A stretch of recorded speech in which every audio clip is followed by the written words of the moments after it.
Welcome to the Den.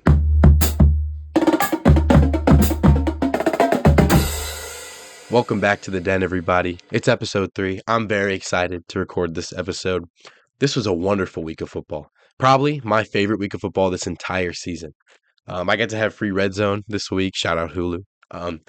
So, whenever I get that opportunity to watch Red Zone, I'm obviously on it all day. And gosh, it's just such a great channel. Unfortunately, the ads are a little annoying. They're kind of coming in like bunches now, but it's still Red Zone. Red Zone's still amazing, and so is this week. So today we're gonna cover every single game of the week 9 slate, and I'm gonna give my top 5 for MVP, and also they'll be in order. So you'll see my pick for who would be MVP halfway through the season. And it's not a popular one, so stay tuned for that. First game I want to talk about is a 1 p.m. game, right? I can't tell you guys how many Packers fans were in my comment sections. This guy doesn't know ball.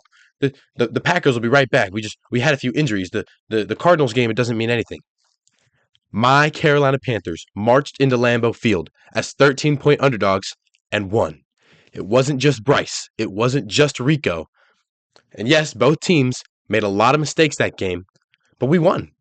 We won fair and square. Yes, you guys missed a kick. We also missed a PAT. This is exactly my point. Green Bay is not as good as their record, and the Carolina Panthers proved that today. When you break it down, Carolina's defense, I think, was a big part of this game, especially Derrick Brown. Derrick Brown was a monster today, and as we know, we know how good Derrick Brown is. He was a monster. He was everywhere, and Carolina's defense held up pretty well, kind of like they did in that Jets game, except they did let up a lot of big ones. There was one to Christian Watson. That was a really deep throw. And there was a few plays like that. That's kind of how they were able to expose us. Now Jordan Love ended up with like 26 completions for 273 yards.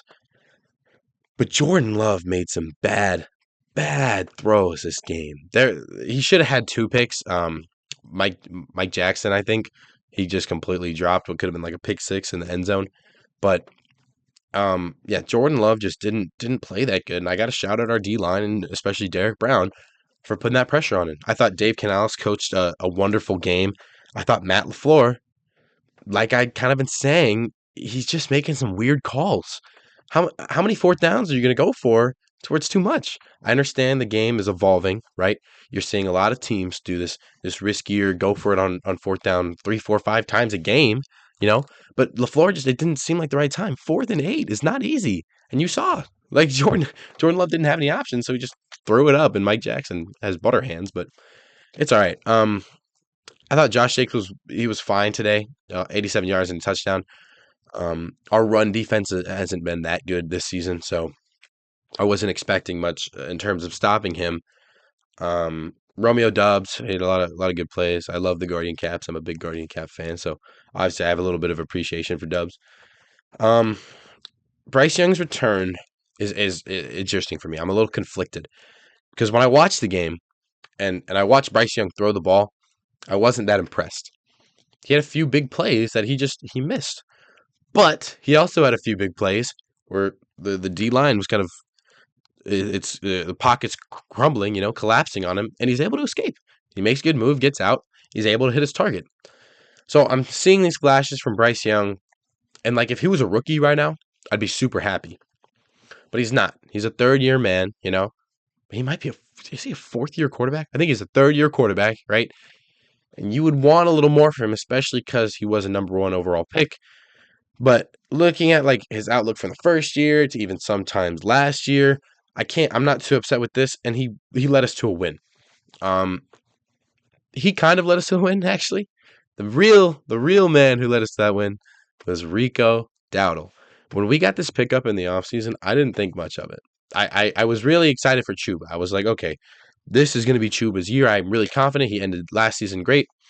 As we talked about last episode, Chuba Hubbard has fallen off a cliff since his injury. He 5 carries, 17 yards today. Again, just not a good performance, and I'm glad Rico has taken almost all of his carries. 25 carries for 130 yards and 2 touchdowns. He dominated. He dominated this game against, again, a Packers defense that was supposed to be elite this year. Micah Parsons, he's supposed to, stop us from you stop any team. He's the final piece. Packers are ready. Again, 5-2-1. I just don't think they're playing up to that level. Also, a little note on Micah Parsons. I think this was the first time in his career he had 0 pressures. Shout out to our O-line, even though they've been pretty beat up. Another big note on this game, Tucker Kraft getting injured is really bad. We talked about how good he played last week. He was so good. I think it was Sunday Night Football against the Steelers. He just tore him up. That injury is going to be terrible, terrible for Green Bay, looking towards the future. But I don't think Green Bay's season is over. Their record's still great. They'll make the playoffs. I think they're still atop the NFC North, even though that division is competitive. We're going to get into that a little bit later. But yeah, great win for the Panthers. I talked about how I said that weird. I talked about how us being 4-4 last week and losing to the Bills 40-9. It didn't feel real. That record didn't feel real. It didn't feel like we earned that at all. This week, we earned that winning record. We earned 5-4, and we earned to be seen as a team competing for a playoff spot right now. I'm not sure about our schedule looking forward. I'm not too confident. I'm pretty sure it is pretty hard, but I mean, we just saw this team. It can be tested, and we can come through sometimes. We are scrappy. That's definitely true, especially led by Rico. I mean, he's came in these last, I think, 4 games and just been such a workhorse in the backfield. And so my outlook for the season of the Panthers is shot up this game. Shout out the Packers fans for boosting my engagement on TikTok last week. I'm sure they'll like when I clip that intro to this game a little later. Let's get into the next game I want to talk about. 49ers Giants. Niners beat the Giants 34-27 or 24, excuse me. Close game on the scorecard. It wasn't really that close when you watched it. I thought the Giants' D-line was pretty good. As you know, I'm a huge fan of Brian Burns. I think Brian Burns is absolutely electric this season. But their secondary is so bad. Their secondary is, I hate to say trash. Trash. I mean, you just got dominated this week because their D-line, it's capable, They were getting to Dart. I think they had about, what was it like? I mean, only two sacks isn't great, but they even had that pick, right? Abdul Carter, he caught the tip off Brian Burns, I believe, tipped it, or at least hit Jackson Dart. But the Giants' secondary is probably their biggest weakness that's holding them back and keeping them at this 2-7 record. Now they can't complete for a playoff spot, at all. I think it's almost impossible at this point, excuse me, for the Giants to be competing for a playoff spot right now. My guy, Christian McCaffrey, had an absolutely electric game. 106 yards on the ground and a touchdown. Also, 67 yards through the air and a touchdown. Brian Robinson off the bench had a nice one, 5 carries for 53 yards. So he was a nice backup option, and you're always probably going to need a nice backup option for Christian McCaffrey. Mac Jones, his stat line looked great. I didn't think it was that good. 19-24, 235 yards and 2 touchdowns. But he controlled the game. Again, it's against the Giants, so I'm still holding that opinion that you probably need Purdy to come back and be a little better if you want to compete this year. I think that, speaking of them competing this year, I think that, coming off this game, and unfortunately had that loss to the Texans, but I think if they just continue to keep getting healthier and keep improving and getting better and better as the weeks go on, I think you can look at them as a team who's going to compete this year, probably as a 5 seed or maybe maybe they beat the Rams. I don't think they'll take them over in record. Probably as a 5 or a 6 seed in the NFC. And we talked about it so much this year. There's no clear Super Bowl favorite, and I don't think there's anyone that I'm going to see the Niners go against the playoff and be like, all right, the Niners have no chance. I just don't see that happening this year. So yeah, good outlook for the Niners this year. One more thing in this game. Jackson Dart, he played solid, 191 yards, 2 touchdowns, no picks. That's a good game, and especially when you're a rookie quarterback. And the more I watch him, the more I see a future franchise quarterback for them. I see that being a real possibility. He ran for 56 yards and a touchdown as well. He's a dual threat. He's got a great personality. He's a guy you want to see win. I just can see Jackson Dart, especially if he gets better weapons like Malik Neighbors back in the future. Scadaboo's going to be back in the future. The receiving core is broken right now. Darius Slayton and Wan'Dale Robinson, that's just not enough right now, to actually help Dart out. Dart's having to do most of the work himself. So I do see the more if he just keeps putting up these performances where he's able to beat solid defenses in some ways. Of course, he didn't get the win today, but I do see a possible a franchise quarterback in Jackson Dart because of the way he's playing. All right, next game I want to look at, we're going to skip ahead a little bit to Monday Night Football. This Cardinals Cowboys game was fun. I always love watching Cowboys primetime games. They're going to be good. I don't think I've ever watched like a bad primetime Cowboys games. That's probably why they get so many. Cardinals took them down though. Cardinals went into Dallas Stadium. What is that? AT&T Stadium. There we go. They took a win 27-17. Um, I When you watch this game, this is everyone's talking about this right now. You saw Jacoby Brissett play great. 21 to 31, 261 yards and 2 touchdowns. You saw him play really good, right? And what most people are saying is they're like, Kyler Murray might come back healthy, but you can't take Jacoby Brissett out. And I'm not really disagreeing with that. I totally see it. He's got his big frame. Obviously, he's able to control the game. You did watch him miss a good amount of throws this game. But I'm not sure how long he's going to be out for. I don't know if he's also going to be out next week. I think that he needs to be put on another stage, right? And you need to watch him do this again versus another team. He did pretty good against the Packers, and we talked about that. But it's the Cowboys defense. We know this Cowboys defense is terrible. We know your team's going to tear up this Cowboys defense every time you play them. So how real is this from Jacoby Brissett? It looks pretty real, right? Up to now, he's still been playing good in the past weeks, but also is the Cowboys defense. So to take any big offensive takeaway from a game against the Cowboys defense, you just can't do that. That's just not a smart thing. Like Amari DiMercato, 79 yards on the ground. I'm not going to say Amari DiMercato is the next big running back because, again, it's the Cowboys defense. Bam Knight, who we had talked about before, Bam Knight was not great today. 9 carries, 27 yards against the Cowboys. Come on. There were some hilarious hot mics this game. Oh, my gosh. The Cardinals players are like, the Cowboys are terrible. Like, they're just saying that, and you can hear it on the broadcast. The announcers like laughing at it. Oh, that was hilarious. Marvin Harrison, one of my guys. I picked him up in fantasy, I think, the last 2 years. So, I'm a big fan of him. He had a baller game, especially at the beginning. The first drive, I think he had 5 catches, and he ended with a touchdown. His stat line in day 7 catches, 96 yards and a touchdown. He was super good today. Trey McBride always looks pretty solid. He's probably, definitely a top 10 tight end in the league. Maybe you can throw him a little higher if you want. Kind of looking at the Cowboys side from this game, it's like this game might be it for me and believing in them like as a playoff team. Because again, we know the Cardinals were a really good 2-5 team. That record didn't define them. But the Cowboys have taken a few too many losses now up to this point. Dak Prescott, a guy who I've been kind of promoting this year as like this is one of his better years, and he's actually running this offense really well. This was kind of a little bit of a lower performance for him. And I hate when he's down because that adversity kind of seems to get to him. He throws really bad interceptions when he's down. We saw it against Broncos last week.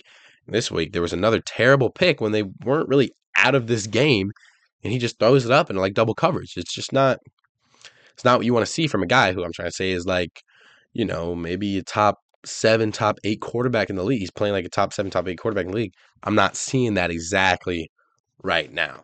Javonte Williams did have a down game. He's been having a tremendous year this year. But he did have a down game, only 83 yards on 15 carries. I mean, that's not a bad game, of course. But you didn't really see his impact super strong. I think he had a fumble, too, this game. That was pretty egregious. That was one of the hot mics when the Cardinals players were like, Javonte Williams, terrible. That was hilarious. But their receiver duo, we're going to talk about another receiver duo in a second, but I think that Pickens and Lamb, kind of repeating myself from last week, they might be one of the best duos in the league at the receiver position.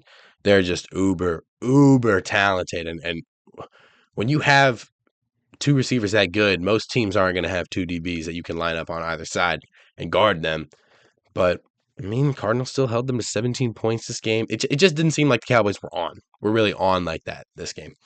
And, I mean, it was pretty obvious. I mean, you could see it. So, good game for the Cardinals. 3-5 is a lot better than 3-5-1 for some reason to me. Because 3-5, you're just 2 wins away from getting that.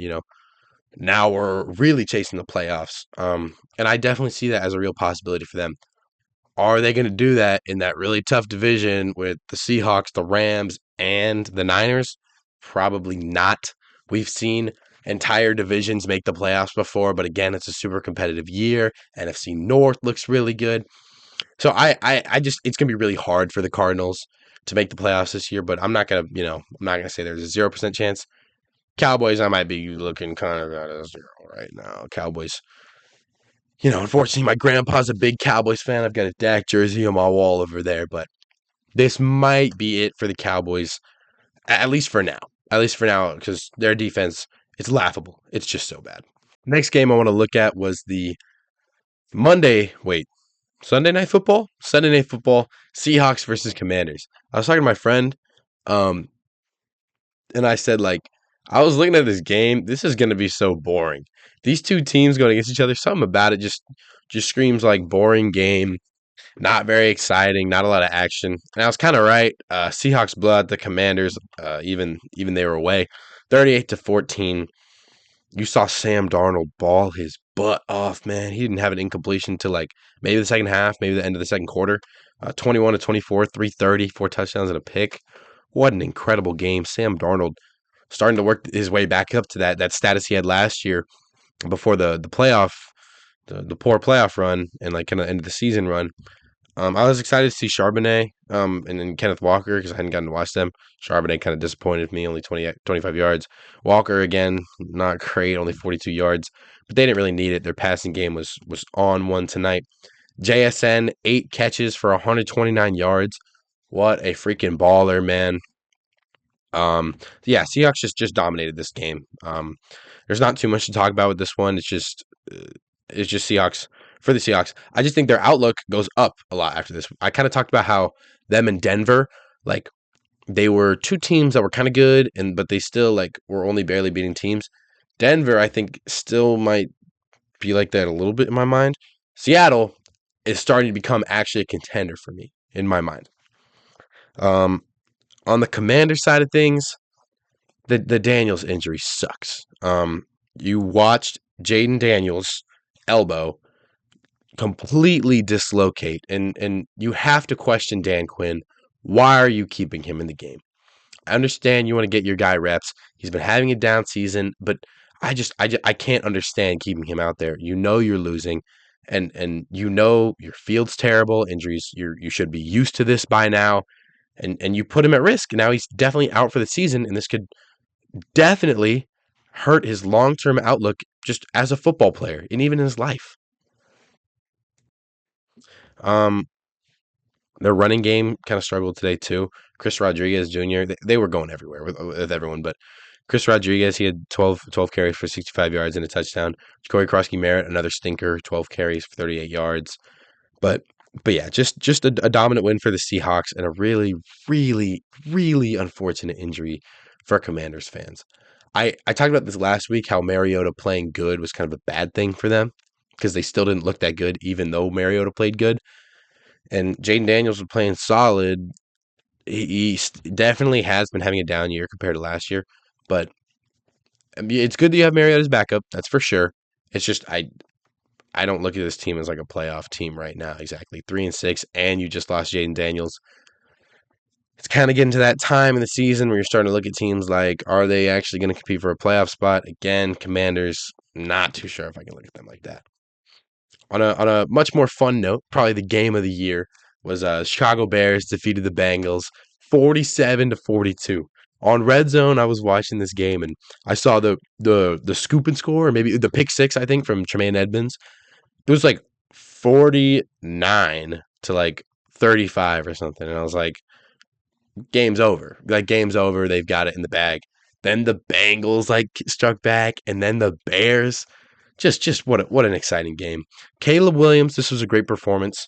Again, it is the Bengals. We talked about this 2 weeks ago and last week. If you want to beat the Bengals, you have to put up probably 35 plus points. The Bears were able to do that today or on Sunday. And yeah, Caleb Williams just balled his butt off. 20 completions, 280 yards, 3 touchdowns, no picks. Again, not too hard to do that against the Bengals. That final play, it really reminded me of the Minneapolis Miracle, because that tackle attempt. Why aren't you wrapping up, bro? You should know this by now. It's late in the game. I don't know if he's trying to make a big play, maybe make it the ball pop out. He's not big enough to do that. An electric player, Colston Loveland, 118 yards and 2 touchdowns. Finally, they started utilizing him a little more. He was the 10th pick in the draft for them, and you saw when you utilize him like this, he's gonna make a big impact on the game. And even though it is just the Bengals, the Bengals defense, hopefully they continue to use him like this, and his numbers will continue to grow. He'll get more recognition, and he'll turn into a great player. A lot of people saw that. Out of college, I didn't like him as much as the other tight end in this draft, Tyler Warren, but he's still a baller for sure. I mean, and we got to see that against the Bengals. Um, when I said CeeDee Lamb and George Pickens is the best receiver duo in the league, I meant that for sure. But I think that's output wise. I think talent wise, T Higgins and Jamar Chase are definitely up there. T Higgins 7 catches, 121 yards. Jamar Chase 6 catches and 111 yards.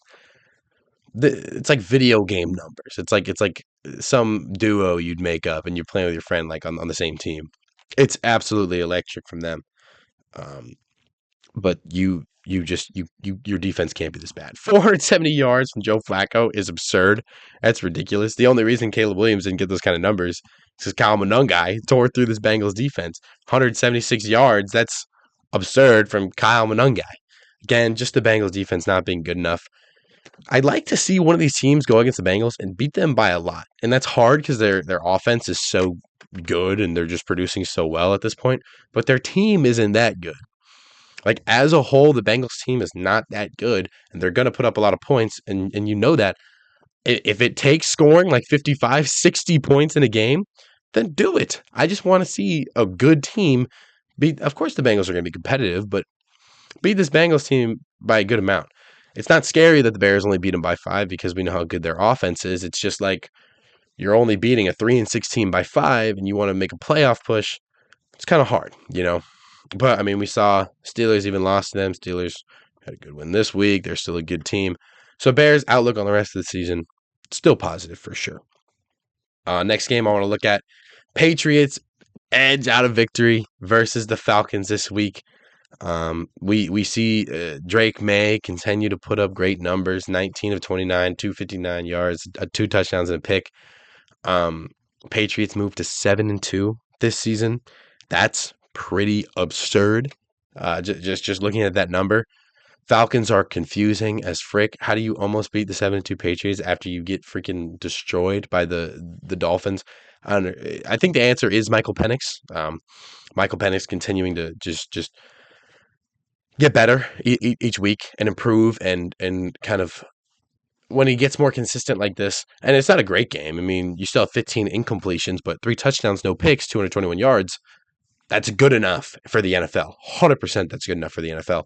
And when he puts together the string of consistently solid outputs, because I never look at the Falcons game and think, oh, their offense was the problem this game. Their offense was the biggest issue this game. I don't see that as much as when I look at the defense, I'm like, what are you guys doing?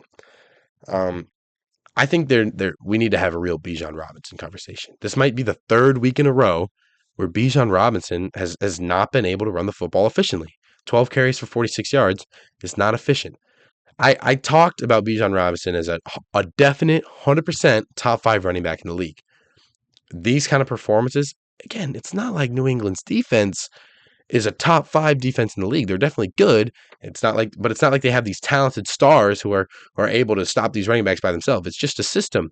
And if Bijan Robinson wants to be seen as a star running back in this league, like he kind of was viewed earlier in this year, he can't keep putting these sub 50-yard performances up that he's been doing for the last few weeks. Excuse me. He did have a good receiving game, though. 8 catches for 50 yards. It's obviously pretty impressive. Drake London had a monster game. I'm not sure who was lined up against him. I think it was probably Christian Gonzalez. He dominated Christian Gonzalez. Drake London should probably be seen as a borderline top 10 receiver in the league at this point in his career because he, again, like Michael Penix, is starting to string together continuous good performances. When I watch Kyle Pitts catch the football, he always gets it in like these like they give the ball to him like 5 yards off the line of scrimmage, and he goes backwards or he doesn't get enough. Kyle Pitts is just not really playing good anymore. And I hate to say that because, everyone wants to believe in Kyle Pitts. He was this athletic weapon out of Florida, but he's at this point in his career, I just think he had enough time to prove it, and he didn't. And now we're kind of seeing that he can't just be good now. He can't just get good all of a sudden and defy what is the fact that he's just not what he was kind of predicted to be. He's not turned out. I mean, we all know that. He's not turned out as worth a top 4 pick in the draft as a tight end. You can't spend that pick and get this as your result when he's, 4 catches, 38 yards is probably his average stat line every game. Demario Douglas, receiving wise for the Patriots, he had 100 yards and a touchdown.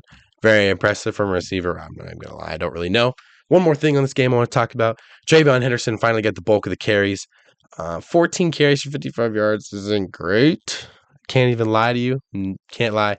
But we did see the Falcons defense, even though they lost last week and like this week, was able to kind of stop Devon Achane, who we know is super talented. So this isn't scary for me. I'm just glad he's getting the bulk of the carries because we know that TreVeyon Henderson is super talented. Let's turn back the clock a little bit. We'll look at the Thursday night game. The Ravens dominated the Dolphins 28-6 in Lamar's return. This was the week of the away teams, by the way. All of these have been like away teams getting the wins. The Ravens looked like the Ravens going into this game. It was a 2-5 team versus a 2-6 team, but we all know the Ravens are miles better than the Dolphins right now, and that this game just made that evident. Lamar 18-23, 204 yards, 4 touchdowns, no picks. Also on the ground. I mean, he didn't do much, but it was still 5 carries. This is the Lamar, watching this game, this is the Lamar we know. And I'm glad to see that the injury wasn't something that was going to hold him back and his long-term outlook as a player. I will say, again, it's Miami. We know their defense isn't really good. So you can't look at this and be like, oh, Lamar's an MVP candidate. We all know Lamar isn't an MVP candidate right now because his team is not playing good right now. 3-5, kind of talked about. It's still a record you can turn into a playoff spot. And especially because it's the Ravens, I'll believe that a little more, that it's still possible. But we know how jam-packed that AFC is. So it's going to be really hard for Baltimore to try to push for a playoff spot this year. When I talked about Derrick Henry not being in my top 5 running backs list, I was kind of crapping on him a little bit. But I did say, because their passing game isn't working because there's no Lamar, he's not going to produce as much. And we saw that he did produce this week because the passing game got going. 19 carries, 119 yards. That's the Derrick Henry we know. Again, Miami defense, so you can't look into that too much probably. Yeah, Ravens outlook, it's a good win. You have to keep this momentum rolling. We know their schedule got easier, over the last, I think this game, it started with the Bears probably. It's going to continue to be pretty easy, so you have to keep rolling through these games. And when they get a win like this where they don't struggle, that's great for their momentum. That's huge for their momentum. If this game was like 24-21, I'm not looking at the Ravens as a real playoff. They have a chance to make it. I'm not looking at that if this is a close game. But because they're able to blow out Miami, who, freaking blew out the Falcons last week, it's a big win for them. Tua, of course, big talk. He always gets on the freaking mic after the game and blames anyone but himself. He could blame anybody except himself. I thought he wasn't that bad today. 25 completions on 40 attempts, 261, no touchdowns and a pick. Obviously is not tremendous, but he did actually put some more zip on his throws, and he was able to hit guys in their chest, which what I was asking him for in weeks past. He was lobbing everything. Devon Achane, I still think he's pretty underrated. 14 carries, 67 yards isn't great, but we know Baltimore's defense was definitely looking out for Achane this week as the main weapon. So just not a great game for Miami. But again, it's the Ravens. We know how good the Ravens are. This is just in a week where there was a bunch of close ones, a bunch of weird games. This was a game where you thought this was going to happen, and it did. Kind of weird that one of the only blowout-ish games was a 2-5 team versus a 2-6 game. Let's move on to another blowout this week. This was in the midday slate on Sunday. Rams at home destroyed the Saints 34-10. Saints moved to 1-8 now. Saints outlook is pretty rough this season, but the Rams are moving. Matthew Stafford, another tremendous performance from him. Talked about last week how he played like mistake-free football in Jacksonville or in London against Jacksonville. 24-32, 281, and 4 touchdowns is really good. On the other side of the quarterback spectrum, Tyler Shuck was fine against a good defense. Like 15 to 24, 176 yards, a touchdown and a pick is like not what you expect from like a rookie quarterback who's just is getting a start halfway through the season. Um, but it's not terrible. I mean, you're gonna keep putting him out there. Glad they're testing their options. I did say Rattler, and I still probably do think Rattler's a little better, but you might as well test your options. Your season's cooked, and there's good solid quarterback options in the draft. I could really see like Ty Simpson coming to the team or a Fernando Mendoza. That would fit really well actually into this scene. Ooh, now I'm really excited about that. What the heck? But yeah, Tyler Shook was all right. Nothing you're going to look at and be like, oh, he's an option for the future. Running the ball wise, Alvin Kamara was awful today. I think he had negative fantasy points. Alvin Kamara did, man. He's on my fantasy team. I benched him this week, though. Smart mind right there. Rushing wise for the Rams, Kyren Williams had a great day. Also on my fantasy team, 25 carries for 114 yards and a touchdown. Blake Corum actually got a lot of carries out of Michigan. They've got a running back now. I forgot his name. It's the same kind of thing, like a smaller, shiftier guy. But Blake Corum had a few drives this game where he was the workhorse back. He was the lead back. And I don't hate that. We've seen Kyren Williams have some injuries in the past. And if you want to get like a thunder and lightning thing going here in LA, this is the time to get it going against a bad team that you know you're going to beat. And then you can maybe use that in the playoffs. Puka, getting healthier now. Oh, he might have got injured actually this game. Fortunately, Puka's had some tough injury luck this season. 7 catches for 95 yards was really good. Devontae Adams made a really big impact this game. 2 touchdowns and 60 yards for him was really impressive. We actually just saw Rashid Shaheed get dished out somewhere. He's gone, but that's going to mean, that's just committing, the Saints committing to the tank this year. I mean, we know they kind of have to. Oh, I got to hit on this. I know we talked about Dallas already. As I was recording, I got the notification on my phone. Quinion Williams or whatever his name. I don't know why I can't pronounce it right now. He's moving to Dallas. That's a huge trade for them. It means they're still trying to compete this year. It's and the Jets are full tank. I mean, we'll talk about their other trade in a second here, but we talk about how their run defense has been pitiful. It's been awful. We know how good Quinnen Williams is. There it is. Quinnen Williams is really he kind of bottles up the A and the B gap because he's just such a freaking large dude. So that's a big get for Dallas. We're kind of looking back at this game. Let's kind of lock it back into the Rams Saints game. Yeah, just LA's doing good right now, especially after that Dodgers World Series win. Shout out Ohtani, shout out Yamamoto. I'm not too tuned in baseball, but I know LA's happy right now, and we know there's no Chargers fans there, so just a good win, good pickup for the Rams. They're going to keep rolling. Probably the best team in NFC West. You could say Seattle, you could say the Niners. I do think it's the Rams right now. Next game, also from the midday mark on Sunday, Jaguars go into Allegiant Stadium in Las Vegas and beat the Raiders by 1 in overtime. When I was watching this game and the Raiders got down to they scored their touchdown and they go for 2 in overtime, I hate that so much. Now, like I'm kind of weird, right?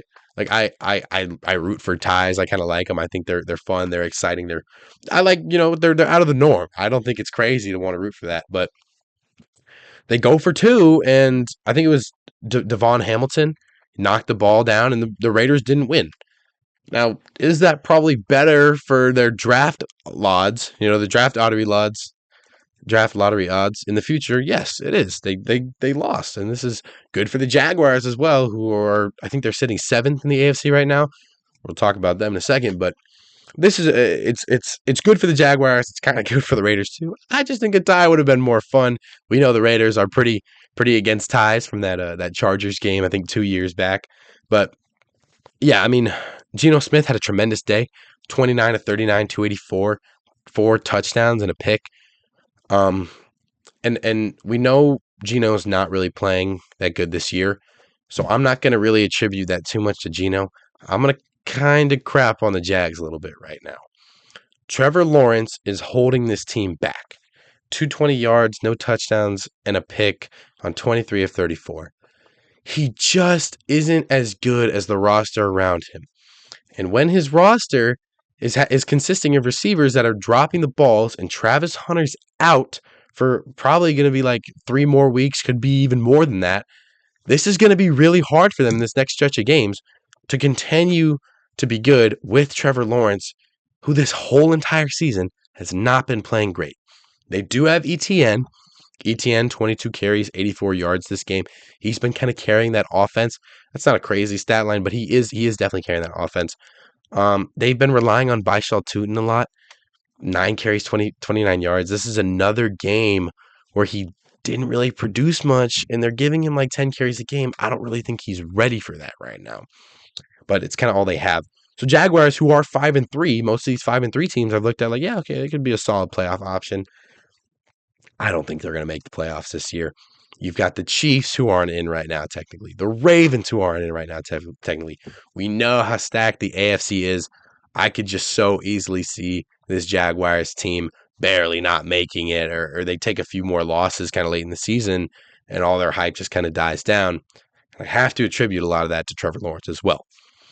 One more thing on this game, Brock Bowers, 12 catches, 127 yards, 3 touchdowns. It's not that hard against this Jaguars secondary, who has struggled a lot this year, but this is the Brock Bowers we know. It's great to see this from Brock Bowers. I love watching Brock Bowers. He's, in my opinion, is top 3 tight end probably in the league, because last year he was probably the best as a rookie.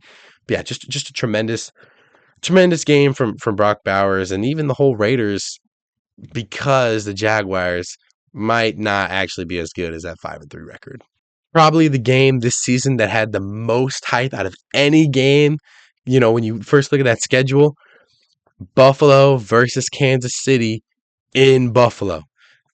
Bills at home take the dub against Mahomes and the Chiefs. This game was pretty entertaining. It wasn't as high scoring as maybe some of their other matchups have been, but any game where it's just like a bunch of touchdowns and not as many field goals, those are always exciting to watch. Josh Allen put up a tremendous performance today. 20 on Sunday, 23 of 26, 273 yards and a touchdown. Just a really great game from Josh Allen, where he did win the quarterback battle. Honestly, I mean, Mahomes' stat line was bad. He didn't play that bad because that Buffalo defense was really on a heater for this game. And when Mahomes was hitting, he was hitting pretty well. But 15 of 34 and 250 yards, no touchdowns and a pick, that's not a good game from any quarterback, especially from Mahomes, and especially because he's been playing at a really high level this season. Another aspect of this Bills offense that we've talked about all year, James Cook is really, this is his coming out year. This is his year where he's not being seen as just a product of Sean McDermott. This is James Cook actually developing into a higher talent ceiling that a lot of people saw for him. 27 carries, 114 yards. That's a baller, bro. That's really good. I think Chiefs were without Pacheco today. Kareem Hunt actually he played pretty solid in the carries he had. It was about 5 per carry, 11 carries, 49 yards and a touchdown. A guy I want to highlight, Rashee Rice. He only has 4 catches this game. All 4 of them, you really noticed him, and you really saw like that's Mahomes' favorite target right now, and he's playing really good. Do I think he should be in the league? We're not going to worry about that right now. He was really good. Was he the best receiving threat on the field on this game? No. Dalton Kincaid was the best receiving threat on the field. 6 catches, 101 yards, and a touchdown. Dalton Kincaid, he got it done today. He was just wide open on way too many plays, where this Chiefs defense is supposed to be like their staple right now. They kind of are their staple right now, because we know they have more talent probably than that offense. KC had a few huge, like 4th down. They had a 4th and 17 that they converted on, and then a 4th and 1 also in the red zone. And that was with like 14 minutes to go in the 4th quarter. So they kind of knew they had to get going, and they did. That was very impressive. You know, the Chiefs are just kind of going to do that sometimes. Mahomes had a really bad pick near the end of this game. That kind of was the nail in the coffin for his bad performance. That kind of Josh Allen versus Mahomes was kind of the story, and kind of told the story of the game, because Allen did play better than Mahomes. That might have been the reason they won. Does Allen have better weapons around him? Yes. Does he have a better, O-line around him? Yes. I just I if you're a Mahomes fan, you don't like to see this too much, but obviously a great game. You got to enjoy these big Titans when they go up against each other. It's always super fun to see. Speaking of the Titans, the Chargers defeated the Titans 27-20. Titans also moved to 1-8, just like the Saints. Chargers moved to 6-3 now. But this was a really close game. This was a scary game if you're a Chargers fan. The Titans, at home, they get a pretty solid lead at the beginning. Justin Herbert doesn't look great, but the Chargers were able to rally. They were to come back, and this was a must-win comeback victory. You can't lose to the Titans right now, which they didn't, but they would have moved to 5-4 in the super competitive AFC. That would have been scary for them. And even this performance, only winning by 7, is also a little scary for them. But they did win. I'm still going to take this as not like I'm really worried about them now. I'm not looking at it like that too much. I am impressed with Justin Herbert every week, 19-29, 250 yards, 2 touchdowns, and a pick. He also ran for 57 yards this week. One thing that is a little scary is Kamani Vidal after that huge week last week, 12 carries, 30 yards. That's not great, especially because it's against the Titans. Titans' run defense isn't terrible, but it's not great, and it shouldn't be holding them. Finally, Tennessee got a somewhat of a run game going. Tony Pollard, 5.6 per carry on 10 attempts. That was pretty impressive from him. Rondé Gadsden keeps his good little streak going, that the rookie tight end receiver kind of thing that he is. I've talked about Cam Ward a lot in this podcast, and I'm going to continue to do it. Cam Ward looks solid in this game.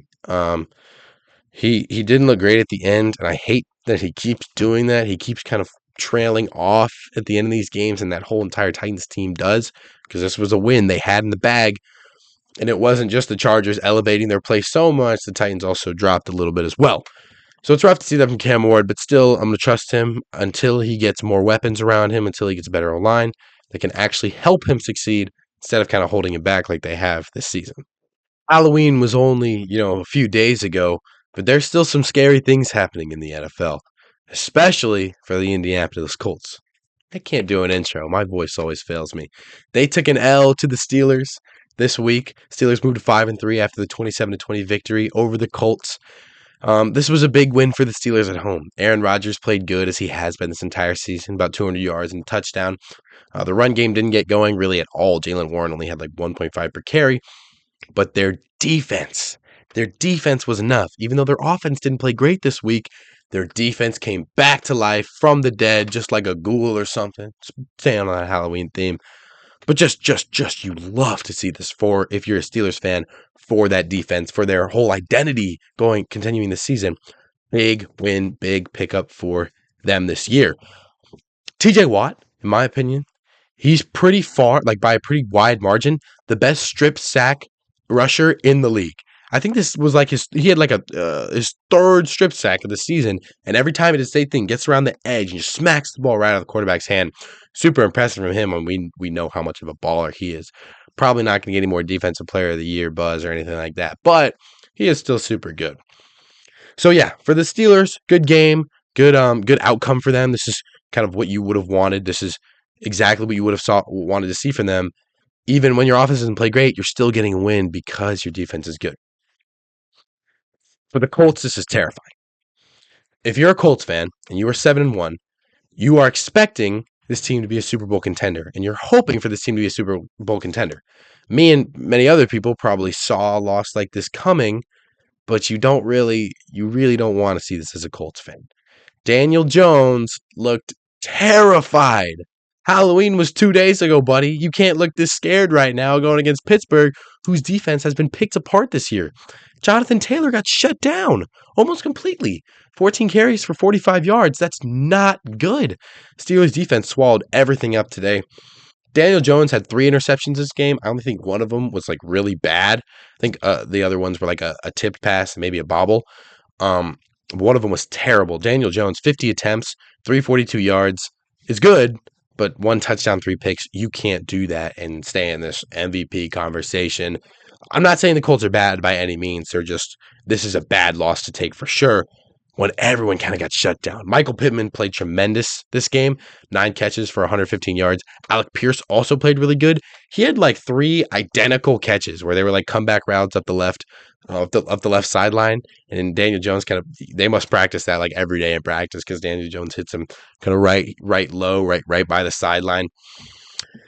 So yeah, it's not good for the Steelers. Steelers had not a lot of lucky breaks, but 4 fumbles from Indianapolis is bad. And that muffed punt, I think from downs was one of them. That was egregious. That was not good. He like tripped after he muffed it. It was not a good look for him. But really good look for the Steelers here this week. Just I want the Colts to be good, you know. You like to see these weird teams be good, and it sucks to see them take a loss like this. Good for the Steelers, though, and their playoff contention, you know, their hopes. In that AFC North that's really beat up, you see them coming out on top and being like a 4 seed. Are they going to win their wild card game if they are a 4 seed? I'm not sure. But if they continue to play like this and their defense does, I could easily see that happening. Next game to look at here was the Broncos moved to 7-2. What a record for them after they defeat the Texans 18-15. Barely edge out this game. When I was watching this one, it kind of looked like the Texans were in the driver's seat a little bit, even though the score was super close. But near the end, Broncos just came through. Big field goal as time expired. Bo Nix didn't play tremendous today. 18 of 37 is not a great stat line. But still, 170 yards, 2 touchdowns, and a pick isn't as bad as you might be worried about. The running back duo we talked about last week, J.K. Dobbins and UCF Knight, go Knights, R.J. Harvey, they had a great game. You didn't see R.J. Harvey run the ball. He only had 2 carries, but he led them in receiving with 5 catches and 51 yards, while J.K. Dobbins carried the load with 61 yards on the ground. That was a huge key to them getting the win.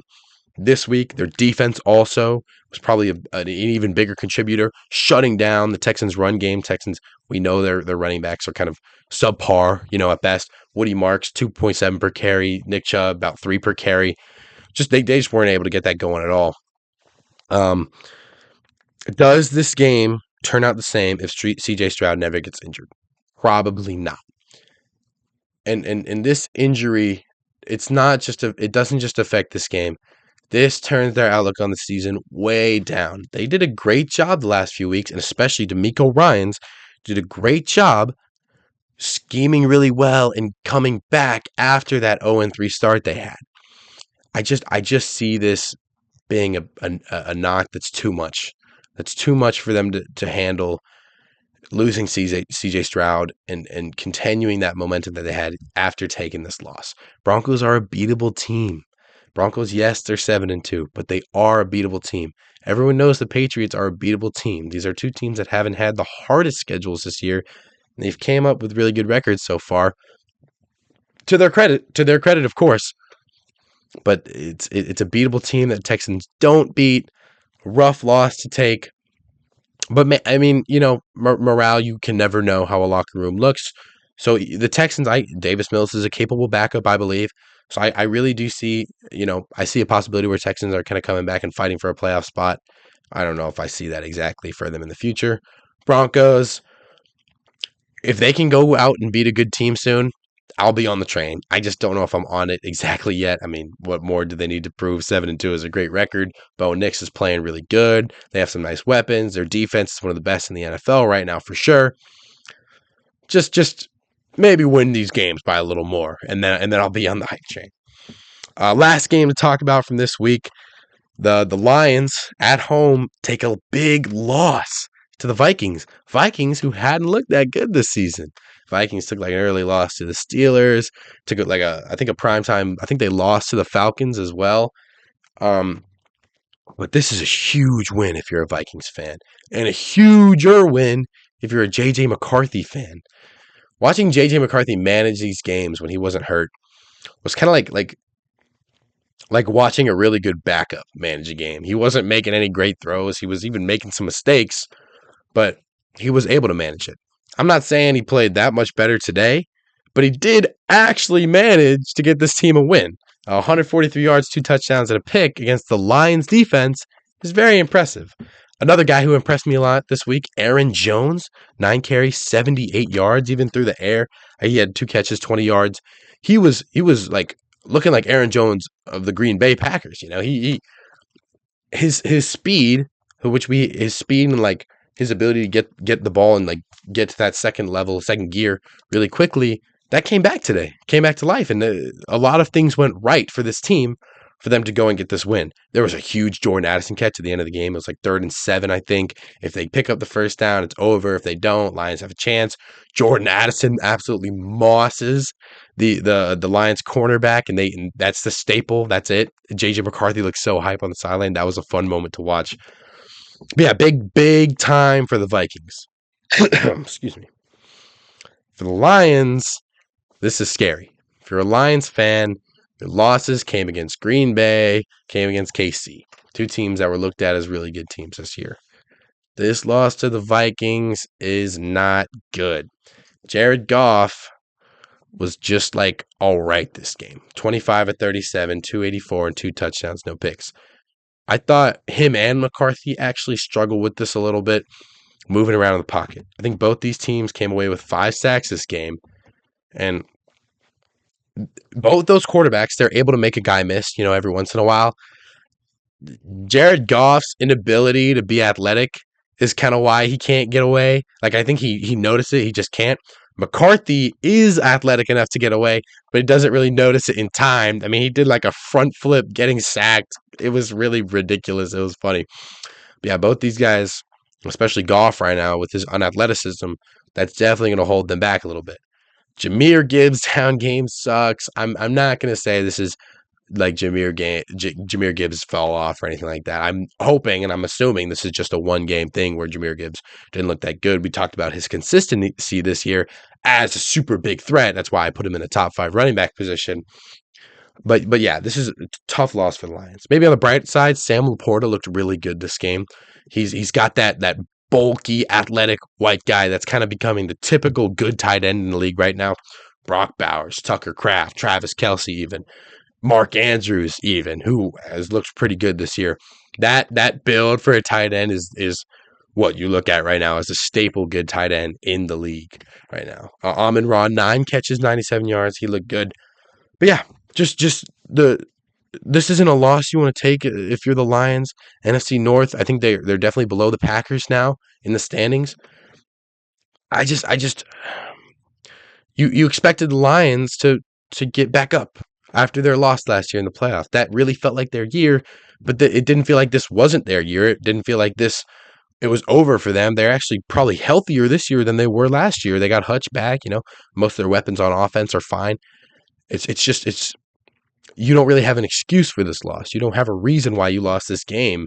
The blocked kick was really bad, but you still gotta not let your kicks get blocked, of course, So it's a little scary for the Lions. It's not panic. You don't have to make any trades, anything like that. Looking back at the Colts, sorry, I forgot to mention this has kind of happened maybe an hour before I started the podcast. The Colts trade 2 first-round picks and A.D. Mitchell for Sauce Gardner. If I got to be honest on this trade, I think the Jets probably won it. Sauce Gardner has been getting cooked this year. I think George Pickens did it. The Panthers, Xavier Legette did it. Panthers receivers did it.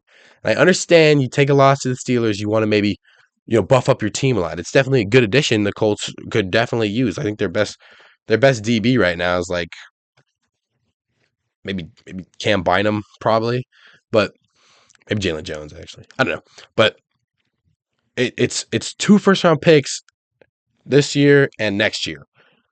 How sure are you that this 7-2 record is real? How sure are you that those first-round picks aren't going to become valuable? And Sauce Gardner's down play, how sure are you that he's going to come back and go back to what he was doing maybe last year or 2 years ago? I'm not confident in that, but you're confident enough to trade 2 first-round picks. I'm going to give them credit. It's a nice move. They're definitely elevated for sure. Looking towards the playoffs or anything like that. This definitely adds some roster talent that they might have been missing because they were a little bit like running off the system on defense, but it's a lot. It's definitely a lot. A.D. Mitchell was also a solid weapon. They're not lacking weapons now, but it's a lot for a cornerback who's kind of been on a downward slide this year. Now time for something I'm super excited to do. My top 5 list for MVP. I've got 1 through 5. I've even got an honorable mention for you guys. This is obviously just my opinion. But if the season ended today, ended right now, who would I give this award to? Who would be kind of in the running for that award? Let's start with my honorable mention, Baker Mayfield. Baker Mayfield, he's led the Bucks to the top of the NFC South, 6-2 record. Um, he's obviously some of his weapons have gotten hurt this year, and he's still been able to play pretty good. But yeah, Baker Mayfield, you love to see this from him. This is definitely a big year. Some people have him a little higher than this. I think that his team is really good around him, and he has had a few games like that Saints game where he wasn't really the reason. The value didn't come from him in that win, came from the pieces around him. So I wouldn't put him probably in that top 5 yet. But if he can kind of elevate his play a little more and get a little more consistent, I'm not saying he's not consistent now. I just think he's a little bit. His team is kind of carrying the load a little bit more than he is right now. Next guy I want to talk about, my number 5 player, Jonathan Taylor. Jonathan Taylor leads the league in yards and touchdowns right now. He has been the reason this Colts offense is working at such a high rate. Jonathan Taylor, I mean, he's been electric. We talked about how he's not a product of his O-line, although, of course, any good running back is a lot of their success is thanks to that O-line. But Jonathan Taylor, he's led a team who wasn't good last year to 7-2 at this point. Obviously, the bad game last week, but that was a lot of the Steelers' defense coming, super alive that game. So I'm not mad about it at all. Number 4, and this might be a little shocking to some people, I have Josh Allen at number 4. Josh Allen's team is tremendous. The Bills are playing really good this year still, even though they had a few losses to Falcons and Patriots they probably shouldn't have taken. I'm not saying Josh Allen isn't playing good. Now, if we're talking about the MVP, the most valuable player, he hasn't done much this year. I think he's only like 11th or 12th in yards in yards, And this is like a guy who was MVP last year, although I think it should have been Lamar. Josh Allen, he hasn't had to do as much. Obviously, we know how good he is with the legs. We know how good he is through the air. I just think this award shouldn't be given to a good quarterback on the best team. And even though they did get that win against KC, and even though he played great that game, I need to see more performances from Josh Allen, not the Bills, playing so good. Third on my list, this is a pretty popular one, a guy everybody likes to love. Drake May led the Patriots to 7-2 record so far this year. He's 5th in yards and in QBR. They've got some big wins, kind of like we talked about, over the Bills. So he's really impressed me this year. That jump, the difference from last year to this year, just because the scheme around him and the weapons around him have kind of put it together a little more. Very impressive. I can confidently say he's the best quarterback from that draft class. Caleb Williams, not like I'm out on Caleb Williams or anything, not like I'm out on Jaden Daniels, but Drake May is really good. I kind of view this year's quarterback class a little similar to that one. Like, I didn't see anyone from that draft class being insane. They were not really too polished out of college, kind of like some of these guys right now. Hopefully, it turns out like that one where there's at least a few good quarterbacks coming out of that class. The best one, though, being Drake May.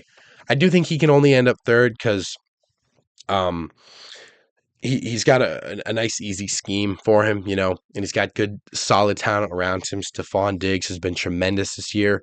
Stevenson and Henderson in the backfield have been able to carry a lot of the load because they're handed off at probably around 20 times a game, splitting carries between those guys, and Terrell Jennings, I believe, as well.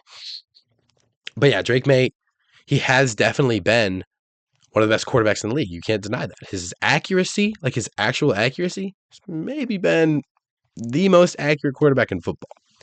Number 2, this is also kind of probably a little controversial, especially this year. Betting odds, he's the number 1 favorite. I've got Mahomes. Yes, the team is 5-4. Yes, he just took a bad loss to Josh Allen, which is why he's not, probably why he's not closer to that number 1 spot for me. But Mahomes is the reason the Chiefs win games. And this has happened a lot more recently, kind of because as they've lost talent over the last few years, he's the only reason they've been winning games this much. His connection with Travis, with Rashee Rice, with even with his running backs, his ability to roll out of the pocket. Everybody knows how good Mahomes is, and he's keeping it up, and he's still doing it. And like, you can look at the downsides to the season. I don't really put them on Mahomes that much. Obviously, that last game against the Bills, you have to put a little bit of that, at least a little bit of that, on him. But he's just consistently making these big plays with kind of admittedly, a mediocre talent pool around him on the offensive side of the football. Now, for my number one pick, MVP this year, over Mahomes, over Allen, over JT, any of those guys, it's Matthew Stafford.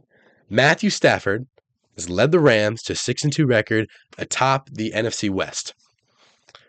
I don't know if you guys aren't turning on Rams games enough or turning on Matthew Stafford tape enough.